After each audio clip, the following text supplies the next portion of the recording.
اکثر نن سبا خلکو سره څه غم دی ویره توړه په 1500 1400 په 1400 شو بندګي وکا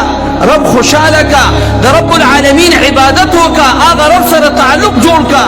الله بس ټول اسباب برابر هیڅ کله به د خېټې او د خوراک په وجه باندې د الله سره تعلق نه کټ کې ګوره بس چې الله در کول پاګې د الله شکر وباسا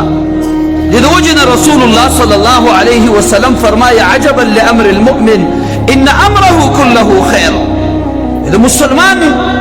دی امر او کار لره تعجب دی چې هر حالت د مسلمان د خیر دی چې کله حقیقي مسلمانی ان اصابه سراء شکر فكان خيرا له که خوشحالی ته ورسید الله شکر ادا کی الحمدلله دا مولا خیر دی وان اصابته ضراء صبر فكان خيرا له که تکلیف ته ورسید او صبر کوي دا وی چې تقدیر کې مال الله داري کړیو دا مولا خیر دی مشکل ختم شو کړ من دا ویو چې دا به څنګه کیږي دا به څه کیږي او دا به هغه کیږي اکثر نن سبا خلکو سره څه غم دی ویره توړه په 1500 1400 په 1400 شو دا مخکې نواز شریف حکومت چې و هغې کې بلکل بحران راغلی و او وروسته کې دا چاول هم نه میلاوېدلې باجوړ کې موږ وو زموږ والد صاحب نه چا تپوس وکړو رحمه الله هغې ورته ویلی وی که په 1 کروڑ باندې وشي الله موږ له رزق راکوي یا ډېر یا لږ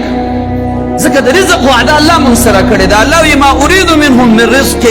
وما اريد ان يطعمون ان الله هو الرزاق ذو القوة المتين موږ په دې باندې ځان اخته کړی دی سوچونه او فکرونه په دې کوو چې دا به څه کېږي نه د رب بندګي وکړه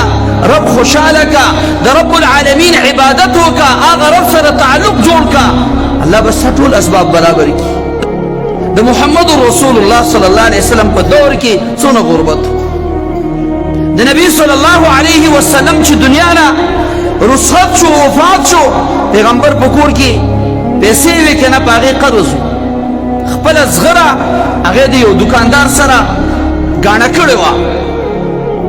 هېڅکله به د خېټې او د خوراک په وجه باندې د الله سره تعلق نه کټ کې ګوره دا به کله ډېرې کله به لږې کله به یې کله به نه یي موږ مؤمنان یو د رب سره به زموږ تعلق